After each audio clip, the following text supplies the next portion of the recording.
conclude and wrap up. Thank you, everyone.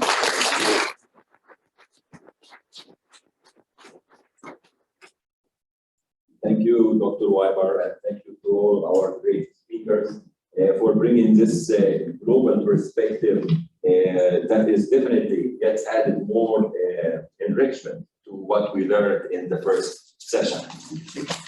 We come almost to the end of this, and we would like to conclude with some remarks from our director, Dr. Ziaul.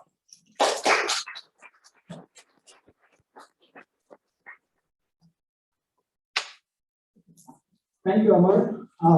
So it's time to wrap up, and just to repeat what our panelists said about the Ukraine war and their global perspective. Please join me once again to thank them.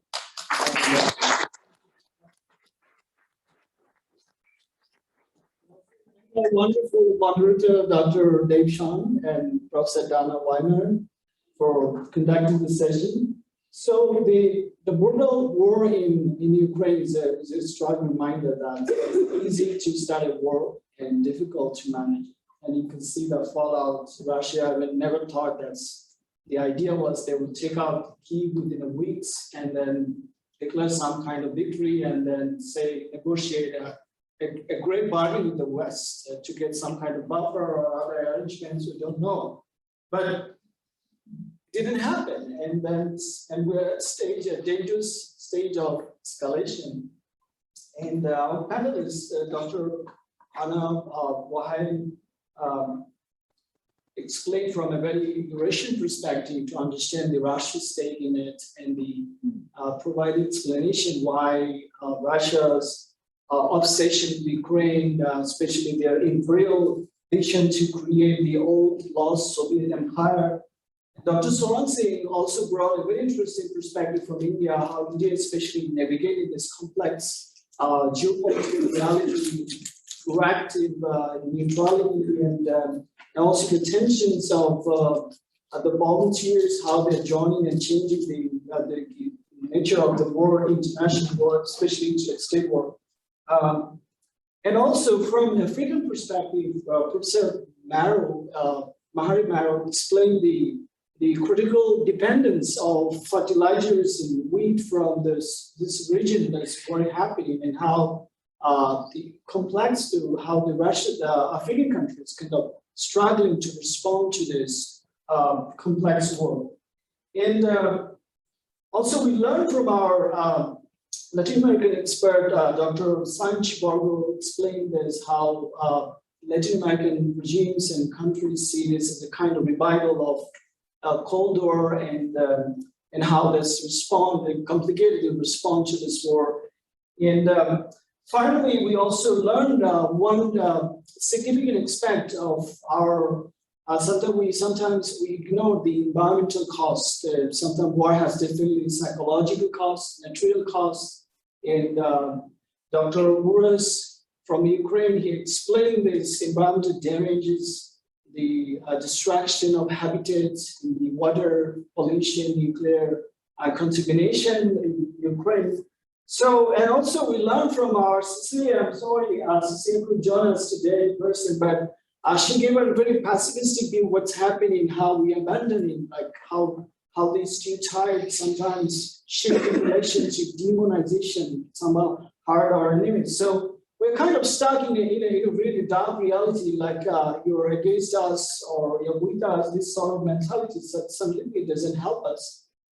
So I would say, unfortunately, at this stage of war, all parties seem to log in a kind of zero-sum format. They're pursuing unilateral goals to somehow believe that they can solve this problem through military confrontation. But if you look at the history, the history always reminds us that there's no military solution. Military confrontation doesn't solve the problem. It really creates complicated things.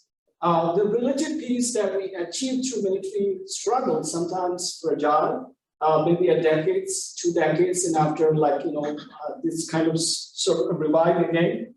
So the original war that's been seen in Europe now, has a true potential to be a global conflict at some points, and it can destroy our prosperity, our collective well-being that we achieved so far in the last couple of decades.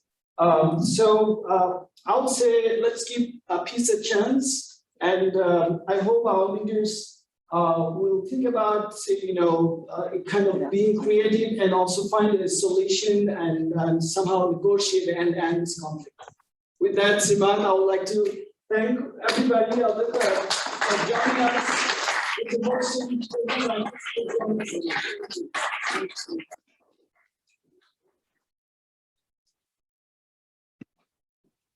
Thank you so much, Dr. Zia, for those great concluding remarks.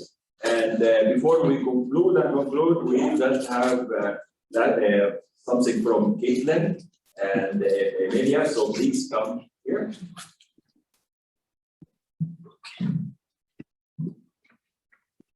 So we're so grateful for our speakers for making this journey and in joining us in Zoom. It is a time out of their day, and we also want to thank the audience. Thank you so much for spending the morning with us. It is our honor to be able to host this for you.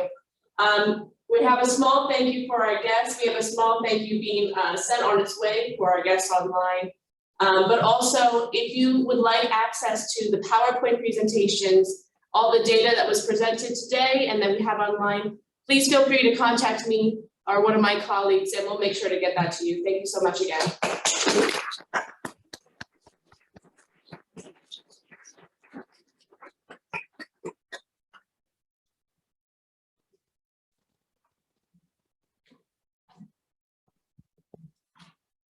Yeah, so with this, thank you so much, everyone. Thank you for your presence. And congratulations to Juniata College, to the Baker Institute for this International Symposium, which I hope is the first that we will be repeating every year, and to make it as enriching and as informative and engaging. All the best to everyone, and enjoy the rest of your weekend. Thank you.